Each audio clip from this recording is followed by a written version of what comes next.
Hello, my name is Penelope. On Christmas Eve, my grandma looked me in the eyes and asked, "So, how's the condo near the beach?" I froze, because I had no idea what she was talking about. That condo?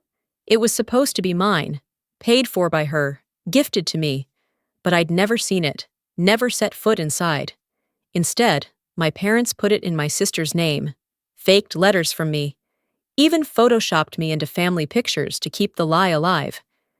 They created a version of me that was easier to love, one who stayed quiet, smiled on cue, never asked questions.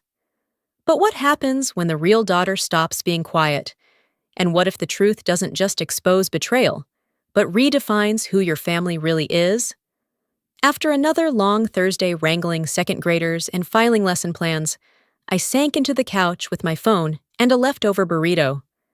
I had no big plans, no dates, no Netflix queue worth revisiting, just a quiet evening to myself, the kind that often ended with me doom-scrolling Instagram until I fell asleep with the screen pressed to my cheek. The image stopped me cold. It was a photo posted by my mother.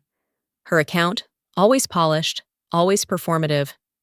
"Weekend at our beachside condo with the whole family," the caption read, followed by a string of heart and sun emojis.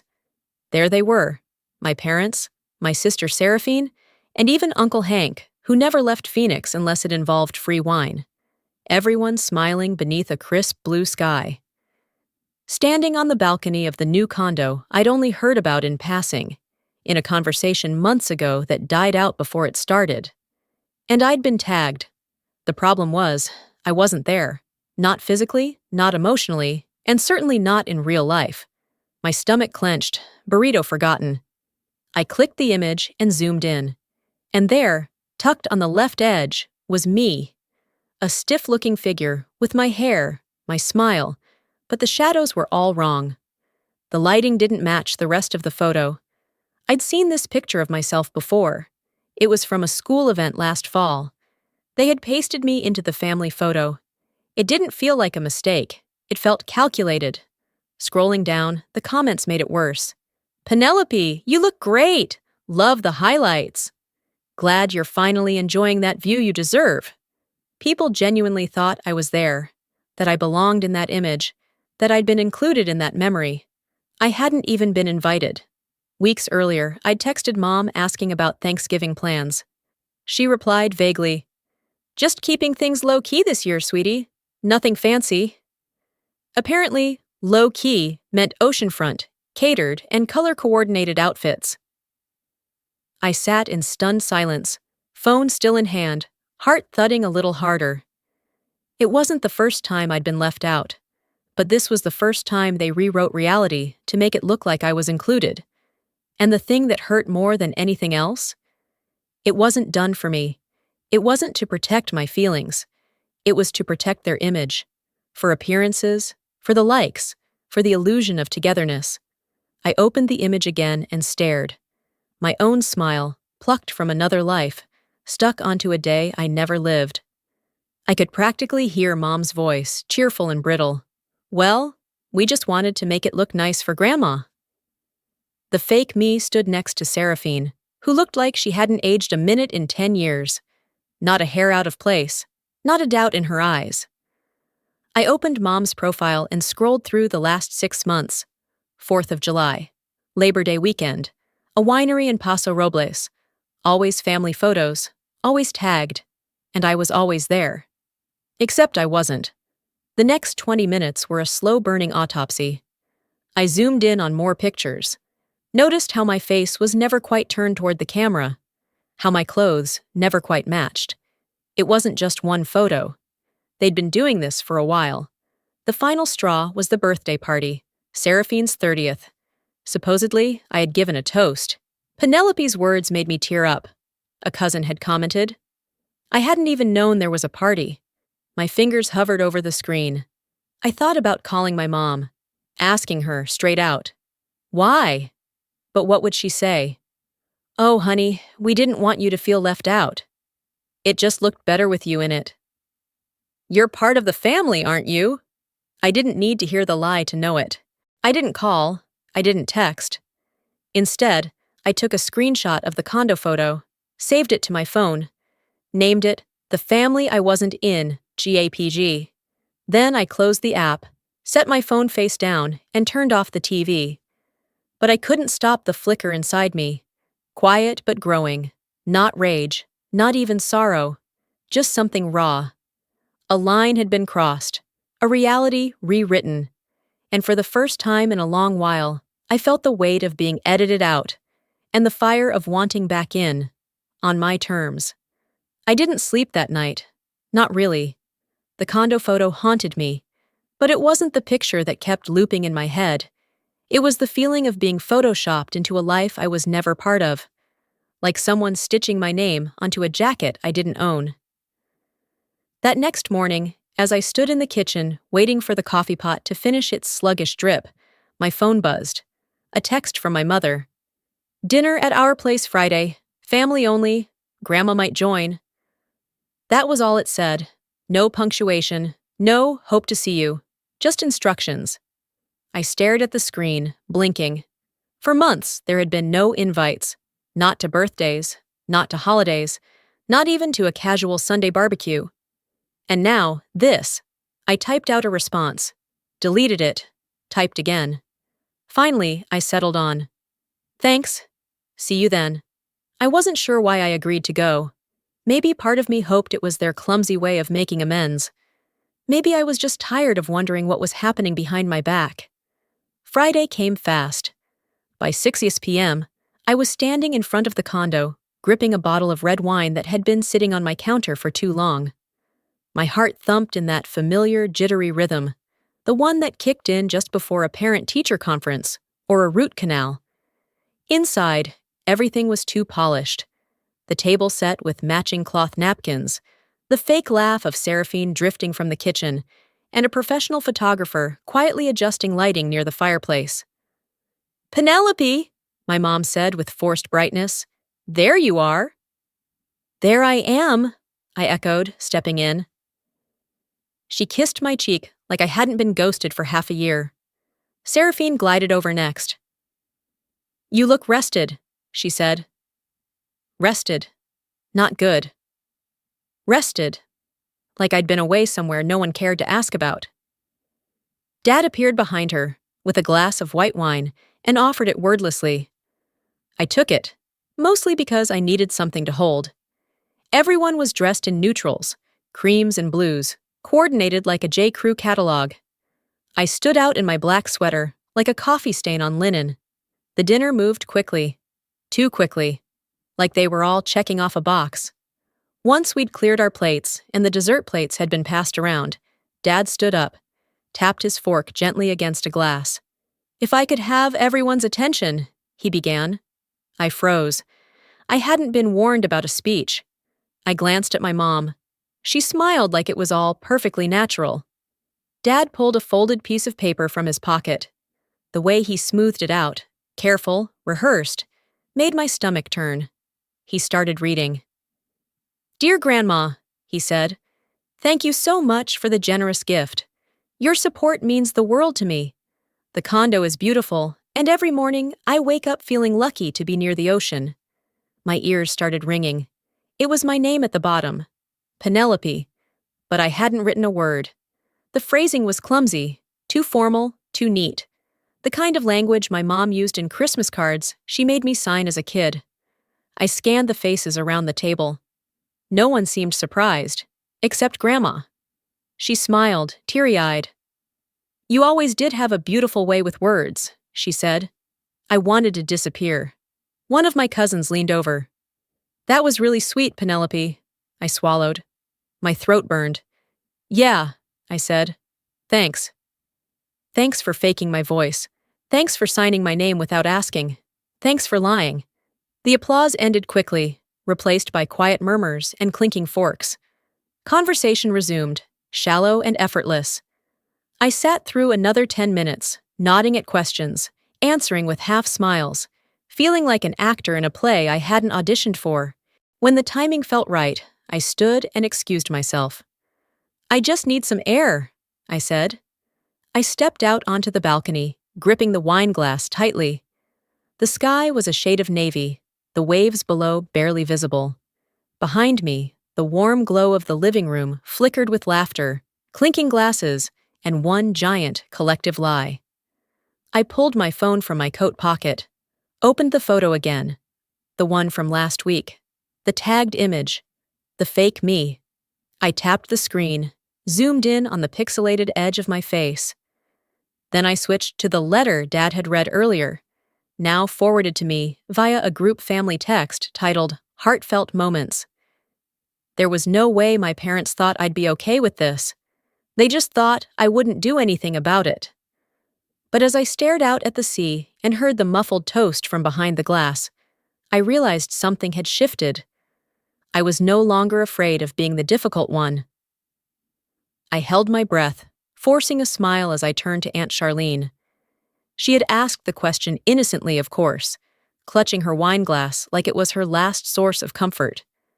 Her lipstick left a smudge on the rim, and her eyes, though kind, betrayed something else. Curiosity mixed with assumption. "So, how's the beach view?" It was the kind of question that didn't hurt because it was cruel. It hurt because it was unaware. "Peaceful," I said quietly. I didn't elaborate, didn't mention I'd never slept a single night in that condo, that I hadn't so much as held the keys in my hand. My chest felt like it was full of wet cement. Aunt Charlene nodded, satisfied with my vague answer, and turned to talk to someone else about the pecan pie. I stood there on the balcony, watching the ocean in the distance, the glow of the party inside pressing against my back like heat from an oven. Everyone was full and happy, their bellies fed, their secrets tucked away under festive napkins and polished wine glasses. I took another sip of my drink, the red wine coating my tongue, but doing nothing to loosen the knot in my throat. All I could think about was a conversation that had taken place almost exactly a year earlier. It was a gray December afternoon, the kind that hung low and heavy, like a curtain refusing to rise. I had printed out details about a professional development course, a certification that would allow me to pivot my teaching license into a higher-paying curriculum coordinator role. I needed a $1,500 deposit to hold my spot. I sat at the kitchen table, across from my parents, the printed paper neatly stapled. I handed it to my father, explaining the opportunity. He didn't even read it. "You haven't held a job longer than 2 years, Penelope," he said, setting the paper aside without a glance. "Why would we throw money into something you might quit again?" My cheeks burned.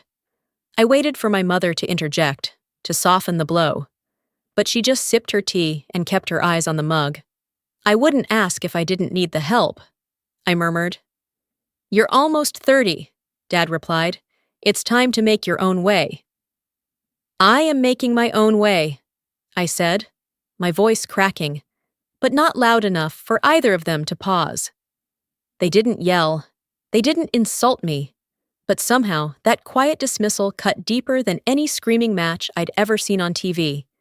That night, I lay in bed in my apartment, staring at the ceiling, the course brochure folded in half on my nightstand. My phone buzzed with a notification. A deposit of $5,000 was made from my parents' account to Seraphine's PR business. I saw it because Mom had accidentally forwarded the transaction confirmation to our shared family thread. No apology, no explanation, just silence. When I asked about it later, my mother shrugged and said, "Your sister's agency needed a rebrand. She's really trying to elevate her image. You understand?" Yes, I understood. I was always the one who had to be understanding, the responsible one, the easy one, the one who learned how to not ask twice. Back on the balcony, I pulled my coat tighter. The sea breeze had picked up, but I barely felt it. I reached into my purse and pulled out my journal. It had become my refuge in recent months. I opened to a fresh page and wrote my name, Penelope. Beneath it, I started writing the words I had grown up hearing in whispers, in glances, in omissions. Unstable, untrustworthy, unworthy. I stared at the page. The words looked foreign, like they belonged to someone else. But the truth was, I had internalized them. They'd become a script I repeated to myself every time I got passed over, overlooked, silenced. What was worse than being left out of a photo? Being convinced you didn't deserve to be in it. I closed the journal, the pen still clenched tightly in my fingers. Just then, there was a gentle knock on the balcony door. I turned. Grandma Odessa stood there, framed by the sliding glass door, her eyes softer than I remembered. She motioned for me to come inside, then stepped out instead and closed the door behind her. She didn't say anything for a moment, just stood beside me, watching the waves. Then she said quietly, "We need to talk about the house." That was the moment I knew. Grandma didn't come just to visit. Odessa didn't raise her voice. She didn't need to. Standing next to me on that balcony, her question slid through the air like a blade wrapped in silk. "So, how's the condo near the beach?" My smile faltered. The air around us stilled. The wine in my glass didn't move, but everything else did. My pulse, my breath. The lie I had tried to swallow all night.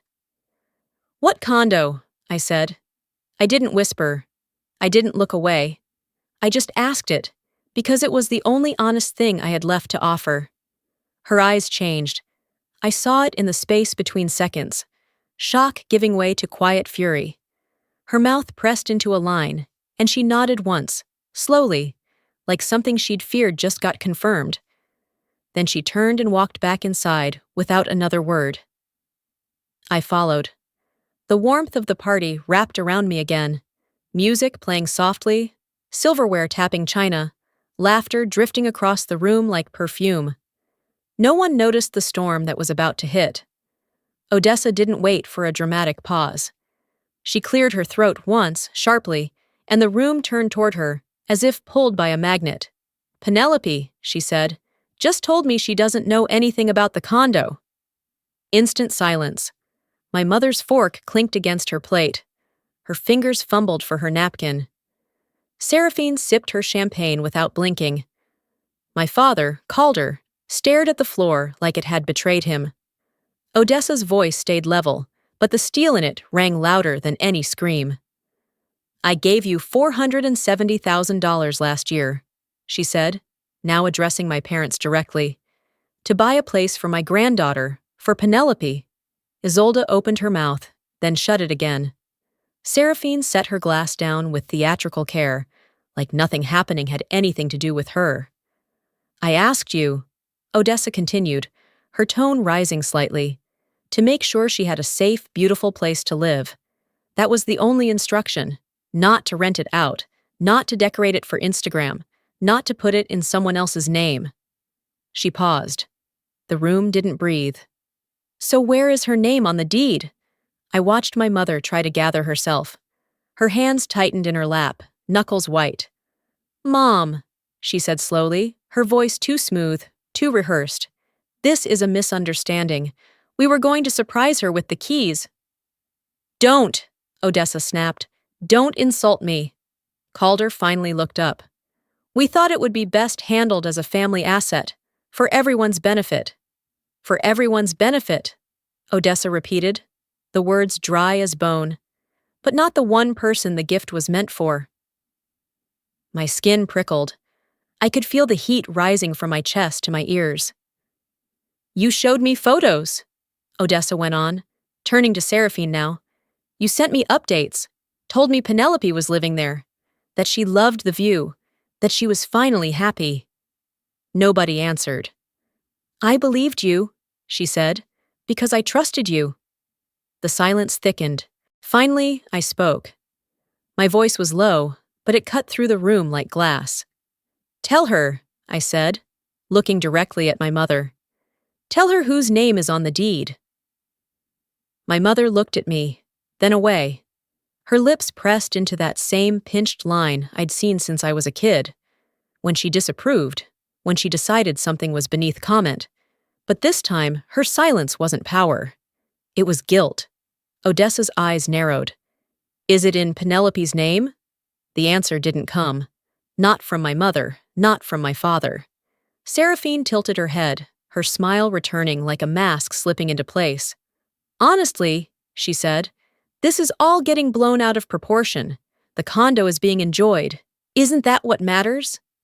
No, Odessa said flatly. What matters is honesty. You're acting like this was some kind of scheme, my mother finally blurted, and her voice cracked just a little. It was a logistical decision. The paperwork was cleaner that way. It was never meant to be permanent. Then why wasn't she told?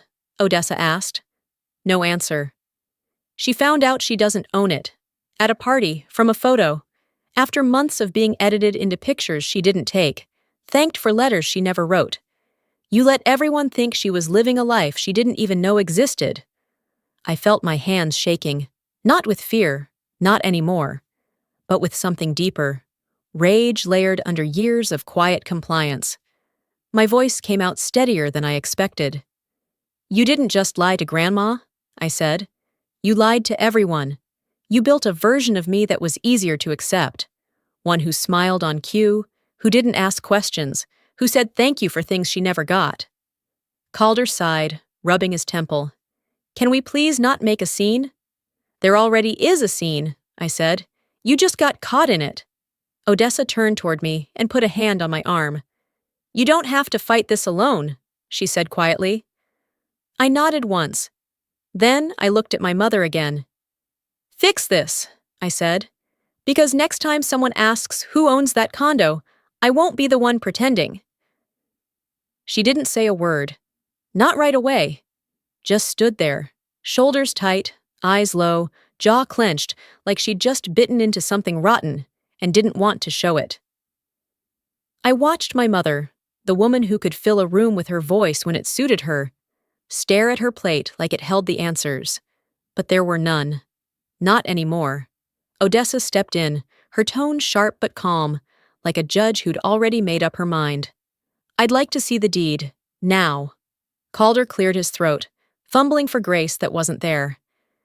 Maybe we should talk about this after everyone leaves. This isn't really the time. No, Odessa cut him off. Now is exactly the time. Silence blanketed the room, but it wasn't peaceful. It pressed on the walls, thick with something ancient. Deception, pride, a family's well-practiced talent for avoiding the ugly. Isolde rose stiffly from her seat, motioned for Seraphine to follow. They disappeared down the hallway. Seraphine didn't argue. Didn't say anything, really. Just walked like she was above all of it, like none of this touched her skin. While we waited, Odessa looked at me, eyes steady. You doing okay? I nodded once. Better than I thought I'd be. She gave a small smile. Good. 10 minutes passed, then 15. I could hear cabinets opening, a drawer slam shut. Seraphine's voice carried down the hall, cool, clipped. It's not even in that folder. Another pause. Then Isolde came back in, holding a manila envelope like it weighed more than her hands could bear. She handed it to Odessa. Odessa opened it slowly. No drama, no flair. She just unfolded the document, scanned the top section, then pointed to the signature line. Seraphine L. Morgan, she read aloud. Owner, she turned to me. And no mention of you, not even as a co-owner, not as trustee, nothing. I didn't respond. I didn't have to. The answer was in the paper. Seraphine returned with a wine glass in hand, sipping like this was just another night. It was easier this way, she said, her tone lazy. The bank needed a name with business history, and Penelope didn't exactly have that. My breath caught, not from surprise, but from how casually she delivered it. Like I'd been collateral damage in a spreadsheet. Odessa's face turned hard. You mean to tell me you used my money, lied to me for over a year, and justified it because your sister didn't have a LinkedIn page? Calder tried again. We were going to transfer it, after things settled down, after Seraphine's agency was stable. I stepped forward. No, don't do that. They all looked at me. Don't turn this into some long-term plan that got delayed. Don't gaslight me into thinking this was for my benefit in the long run. You lied, you stole, you erased me from something that was mine, then photoshopped me back in for appearances. Seraphine rolled her eyes. You always make everything sound so dramatic. I'm not the one staging fake letters and fake smiles, I said. I'm the one who's been showing up to holidays empty-handed and still getting blamed for the gifts you never gave. Isolde finally snapped. Enough. You think you've had it hard, Penelope? You think you're the only one who's felt invisible? I blinked. You made me invisible. Her jaw trembled for a moment, but she didn't apologize. Of course she didn't. Odessa, still holding the document, spoke again. I want it in writing that this condo is transferred to Penelope. If that isn't signed and notarized within 7 days, I will involve an attorney. Seraphine scoffed. You wouldn't. I would, Odessa said. And if you've forgotten, I still control what's left of this family's trust. Isolde's expression cracked. Only a fraction, but I saw it. The math of losing power wasn't lost on her. I looked at Seraphine. You know what's worse than stealing from me? She raised a brow, unimpressed. Pretending it never happened. And with that, I pulled my phone from my coat pocket. I opened the same photo, the fake condo shot, and handed it to Odessa. Zoom in, I told her. Look at the shadows. Look at my left ear. It's from a picture at a school fundraiser last year. She studied it. Her lips parted slightly. They edited you in. For months, I said, to make you believe I was happy, that I was living there, to keep the lie tidy. Seraphine didn't deny it, just shrugged. It wasn't meant to hurt you. But it did, I replied. And now you know. So what you do next, how you fix this, that's what defines you. The room didn't erupt. No one stormed off. There was no dramatic exit. Just a long, heavy silence. Odessa placed the deed on the table and folded her hands over it. I'll expect that paperwork by the end of the week.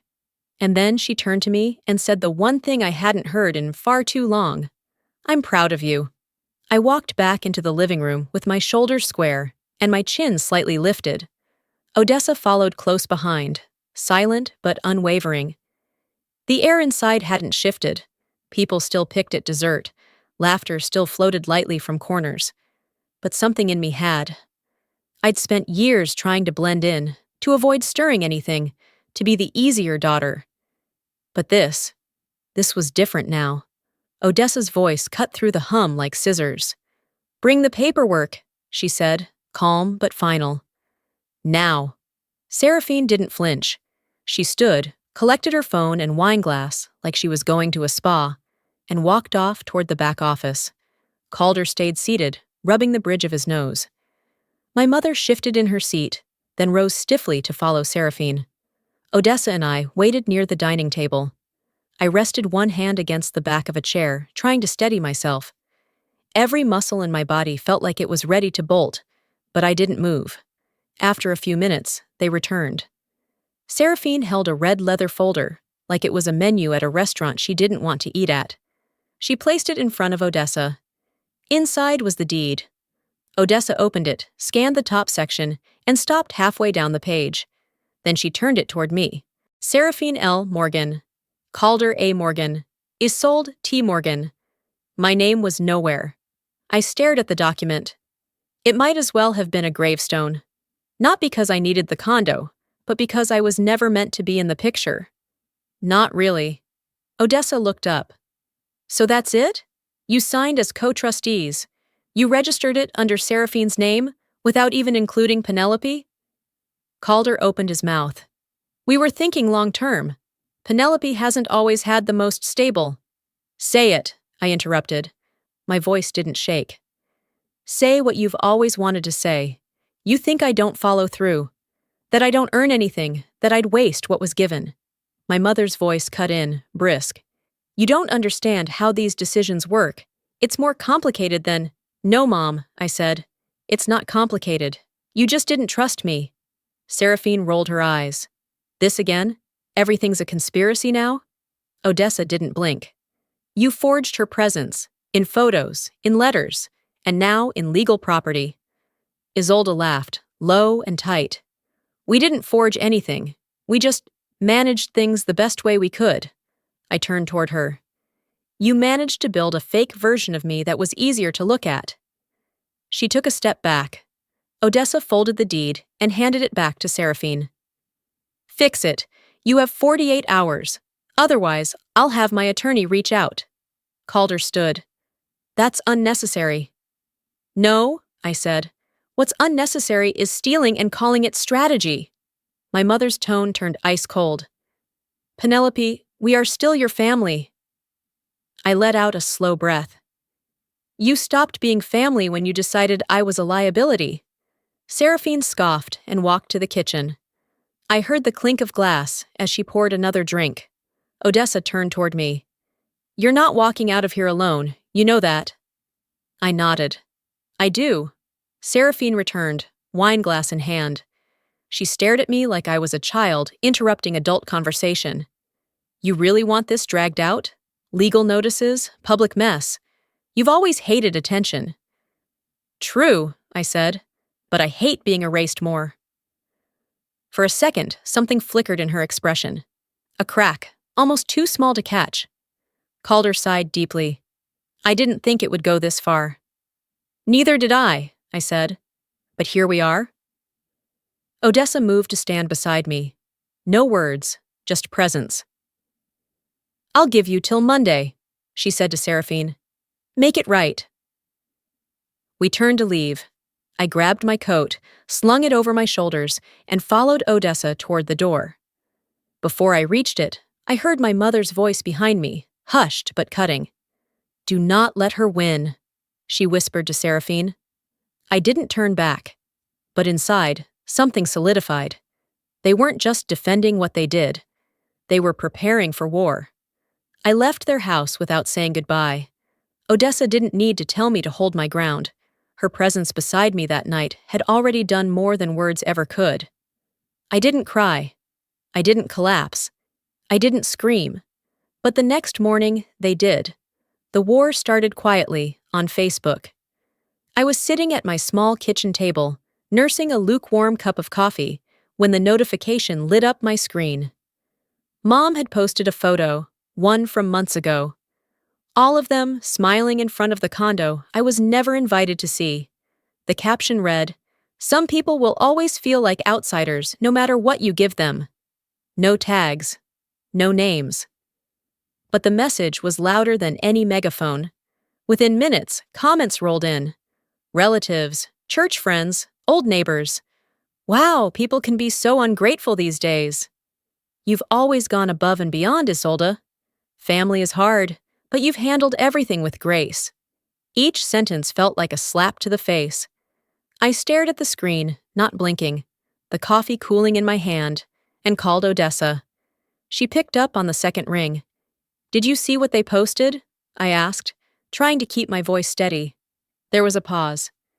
Yes. They're making it look like I'm some jealous brat who didn't get her way. They're trying to rewrite the story, she said, because the truth makes them small, and truth terrifies small people. I laughed, bitter and quiet. Seraphine even commented, "We all have that one jealous sibling." Of course she did. I wanted to scream. Instead, I sat there, paralyzed by the sheer arrogance of it all. They weren't just dismissing me, they were framing me. Like I was the troublemaker, the emotional liability, the one who'd never been happy no matter what she was given. Only I wasn't given anything. I was cut out. Odessa arrived an hour later with 2 croissants and no small talk. She walked in, set the bag on my table, poured herself a cup of coffee, and joined me at the counter. I didn't have to explain. It's like they're trying to erase what they did and paint me as the villain, I said. You've always made it easy for people to overlook you, she said gently. You didn't fight back. You made excuses for them. You forgave in silence. I didn't want to be like them. I know, she said, squeezing my hand. But not being like them doesn't mean letting them rewrite who you are. We sat for a while, sipping coffee, watching the sun push through the clouds. Later that evening, I did what they never expected. I responded. I opened my social media, found the photo Mom had used months ago, the fake one, the one with me photoshopped into a lie. I posted it, the original version, no edits, no filters. Caption: Here's the real version of that family moment. I was never there. No hashtags, no comments, just the truth. Within an hour, the post had spread. Extended family members I hadn't heard from in years were messaging me. I had no idea. This makes me sick. Why would they do that to you? And then there were the ones who said nothing at all, but unliked Mom's post and quietly followed mine. The phone buzzed again around 9 p.m. A voice message from Seraphine. I sat on the couch, staring at her name, thumb hovering over the play button. I already knew what was coming. I hit play. Her voice filled the room, too calm, too rehearsed. You really want to do this publicly? Fine. If you want to play dirty, Penelope, game on. The message ended. I sat still, heart thumping. This wasn't just about a condo anymore, or money, or names on a document. It was about identity. They didn't just take something from me. They tried to define me, and now I was taking it back.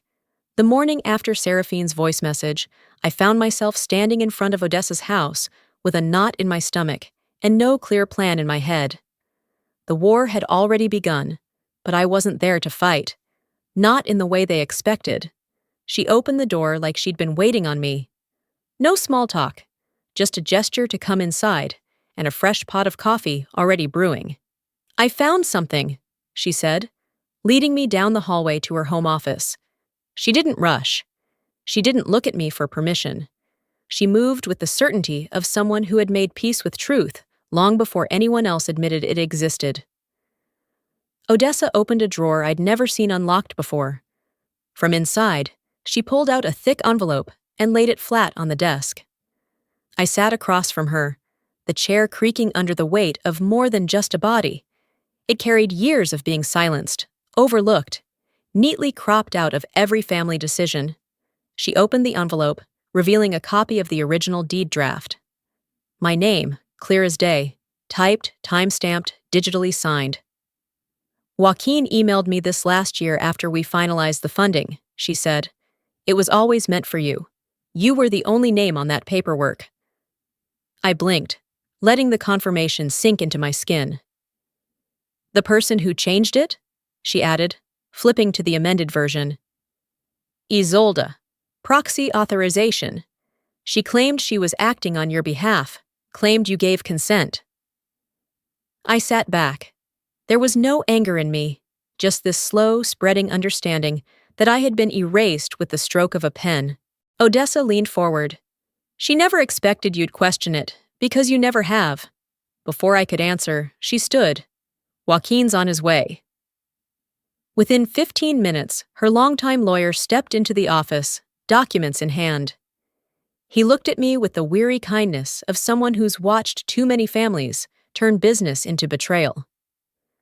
I drafted this for you, Joaquin said, pointing at the original file. I was told afterward a new version was needed, for tax efficiency, they said. If I had known they were misrepresenting you, I never would have agreed to file it. I nodded, because there wasn't much else to say. Odessa glanced at me. They should be held accountable. I'm not suing them, I replied. My voice didn't waver. I won't drag this into the courts. I won't turn this into a headline. Joaquin raised an eyebrow. You're letting it go? No, I said. I'm reclaiming what matters. That night, I sat in my apartment and opened my laptop, logged into my social media. I drafted a post, not for revenge, not for spectacle, but because if they wanted to use silence as a weapon, I would use truth as my answer. I attached the screenshot of the original deed. Just the name, mine, highlighted. My caption was short. I was erased on paper, but truth doesn't fade like ink. I don't want their condo. I want my name back. I didn't expect much, but within hours, the post spread. Quietly, steadily. Extended family members reshared it. Friends from high school messaged, I always knew something felt off. Old neighbors sent heart emojis. A cousin I hadn't heard from in years texted, You were always the real one. Seraphine unfriended me the same night. Isolda deleted her Facebook post from 2 days earlier and called her. He sent a text. Just one line. I'm sorry, I truly am. I stared at it for a long time. Not because it hurt, but because it was too late. I didn't respond. I closed my laptop and stepped outside to Odessa's porch. The ocean wasn't close, but I could smell the salt in the air. The wind was soft, the quiet different. She joined me with 2 cups of tea. No words exchanged. No need. I took a sip, letting the heat spread through my chest. I never needed the condo, I said aloud. Just the view was enough. Odessa smiled without looking at me.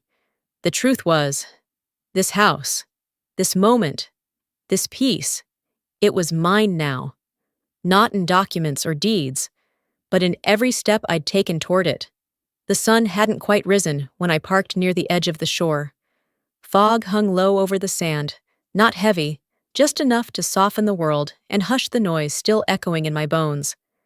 I left my shoes in the car. The sand was cool, damp beneath my feet. In my jacket pocket, I carried an old photo. It was wrinkled at the edges, the corners soft from years of being handled. Me, 10 years old, sitting on Odessa's lap in the cramped living room of the 1-bedroom apartment we both once shared. My front teeth were too big for my face back then, and Odessa's hand rested protectively on my shoulder. I could still remember what she whispered to me that night when I'd cried over my mother forgetting to pick me up from school. "Someday, I'll give you a home near the ocean." I didn't know what kind of promise that was then. I don't think she did either. But it had lived in me all these years. Quiet, patient. Now, standing here on the sand, I finally understood. I walked along the edge of the shore, letting the waves come just close enough to wet my ankles. I didn't need music. I didn't need words. Just the sound of the ocean and the steady rhythm of my own breath. Eventually, I reached the stretch of coastline just below the condo. It stood tall, too polished, too perfect, with its pale stone walls and glass balconies. I looked up, scanning until I found the one. The unit where all those staged photos were taken. The balcony with the fake smiles. The wine glasses held just right. The place where my name was dropped into the caption but never written on the deed. I didn't cry, not anymore. Instead, I pulled out my phone, propped it on a flat rock, took a few steps back, and stood with the waves at my heels. No posing, no filters, no soft lighting. Just me. I snapped the photo. Then I opened the app, uploaded the image with a single caption. No deed, no title. Just me and the view I never needed permission to enjoy. I didn't wait for likes, didn't refresh the page, didn't check who saw it.